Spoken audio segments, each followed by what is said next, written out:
cornerstones of sustainability is that you spend time in your community. Hello, and welcome to the Brown Journals, where we talk about sustainability in India. Everyday realistic sustainability that anyone like you and I can do. So, today I want to talk about Holi. It's one of my favorite festivals, if not my favorite festival. So, don't worry, I'm not going to tell you Holi band kar do and let's not celebrate at all and it's wastage of water. And no, because one of the cornerstones of sustainability is that you spend time in your community, you spend time in nature, you spend time with your people, right? Whoever they may be, whether it's your best friend, whether it's your partner, whether it's your parents, all of these people, all of these communities in your life come together to allow you to be sustainable. Sustainability is very much about connecting with your roots, right? And Holi is a community festival, right? The problem is not Holi, the problem is the way we celebrate it. And given that one of the major cities in our country, Bangalore, is going through a severe water crisis, I am going to have to revise some of the points I made last year in my blog on how to have a sustainable Holi and say that maybe this year we have to skip that rain dance. But that's me getting ahead of myself. So, first, let's talk about Holi and what are the main components of Holi according to me and how we can make them more parent friendly. Just a disclaimer, you don't have to do all of these. You have to do the best you can. That's also a choice. So maybe you can't let go of the plastic pichkari, but you have switched to organic colors. Great. And it doesn't have to be, oh, I'm doing this for the planet. I switched to organic colors first because they were better for my skin. If something gives you joy, if something adds value to your life, it is sustainable. The idea is to get that joy and that value while causing the least amount of negative impact or increasing the positive impact. With that out of the way, let's dive right in. Holi is the festival of colors. Usually, I use organic colors. I have been doing that for the past few years, and that is one good thing. Otherwise, you can use food coloring that is in your kitchen. I would tell you to use food coloring that's about to go bad so that you don't end up wasting fresh edible food coloring. And I know Holi isn't waste, but if you're putting it on skin, or you can do something like haldi, which is good for your skin, which is antibacterial, and use that. So you're getting two benefits in one. You get to have a Holi party with your friends, and you get a skincare routine. Obviously, though, disclaimer: haldi dries out your skin like nobody's business. Like, trust me, you will feel like your face is the surface of the thar. So if you have dry skin or if you have acne, total undips.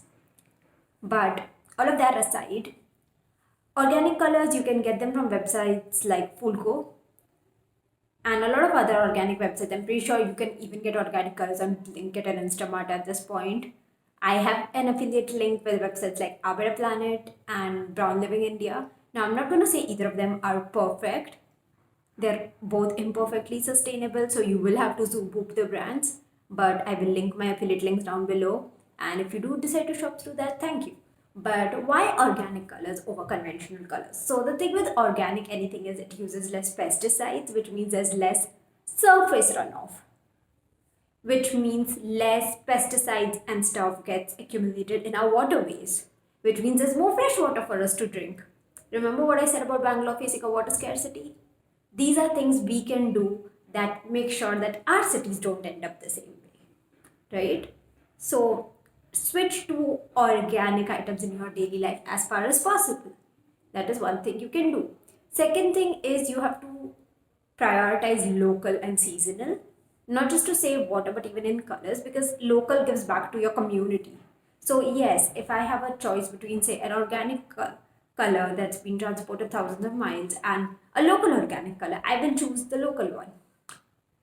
Right now, if the choice is between local non-organic color and organic color that's traveled a bit, travel emissions usually tend to be lower, but that differ from product to product. So that is when I would open the internet and be like, okay, what is the emission of this? Not just CO2, but how much water does it need, land emissions, right? How much pesticide is being used. when it's grown conventionally versus organic.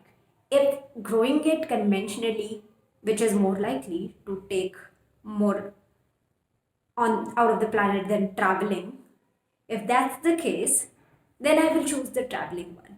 But otherwise, I would support my local community. And if it's homemade and local, which is like peak local, the definition of local, I am taking it. If someone's made it at home with ingredients they have grown in their farm, or with, like, some holy colors like red and stuff are made from stones, like you crush stones, natural paint kind of a thing, right? And it's good for the skin, it does not have any side effects. I am taking that local thing. Why do I keep mentioning whether it's good for the skin or not? Is because it's going to go into your skin, and some colors are very pigmented, they leave marks. Some will cause acne flare ups, some will, if you have conditions like eczema, some will make them worse. And you cannot care for the planet or for your community or for the people without first caring for yourself. That is a lesson I'm learning every day, and it's a very difficult lesson, but it's one that needs to be learned. So that was about colors. The most important component of Holi is water. And as much as I would like to say, like, the Anjali of 2023 and 22 and 21 would be like, hey, rain dance is awesome. So we can, try and find a way to make that sustainable, and like maybe do it in a group, or maybe do it on fields that need to be watered, or would have in the past said, like, let's try and find ways to make rain dance sustainable. And yes, I know lawns are an environmental nightmare, but they still exist. This year, I'm going to have to say, let's look at cutting down the rain dance.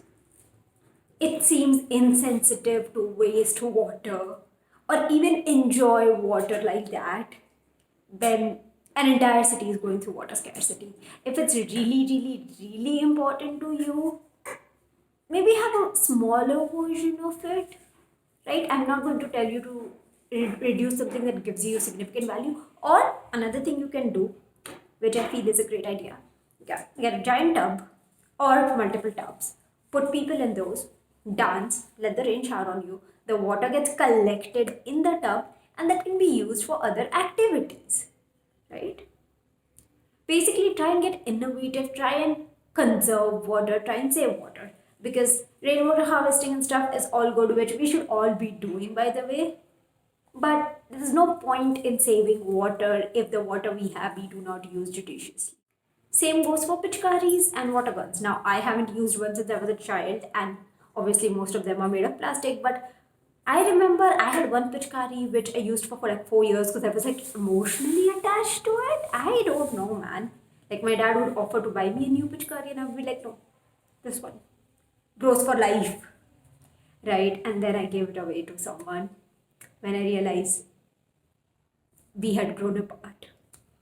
But so basically, you can use pitchkaris and water guns, nothing wrong with that. Same thing with water balloons. Try and conserve water. Now, that doesn't mean filling it with other liquids that are harmful, because I know you kids, some of you do that, right? I know some of the kids watching here will take that away, and because I was that kid, and I'm telling you that is not the way to go. But you can do things like, I should be getting into it in the next part, which is water balloons, but let's get into it here. Water balloons. Use cloth balloons. So that not only reduces plastic, but you can use cloth balloons and ping pong balls, the gentle ones. Throw them gently at your friends, or just go put color on their faces with your hands, right? Because as much as I know, a lot of the appeal of Holi is that it's summer and it's hot and you get drenched, and that's actually very good for your health. Like, at least according to my mom and my grandma, they tell me, like, like I told them, there's no scientific reason to take a bath every day. Not that I wouldn't, because OCD, I need to take a bath every day. But there's no scientific reason to take a bath every day on days where I feel lazy and I don't want to take a bath. And my mom went with, yes, for your skin, but when you put water in your body, it cools you down, it reduces the temperature. So, in Indian summers, Holi suddenly makes a lot more sense, right? So, in that case, again, do that, but make sure the water doesn't end up dirty water going down the drains. You can use that water to later water your plants or something like that, right? Because you're going to end up taking a bath after Holi. You know that. No one's not taking a bath after Holi with their skin like that. So that was with Holi, like Rang-Holi, as we. What do you guys want me to cover next? See ya.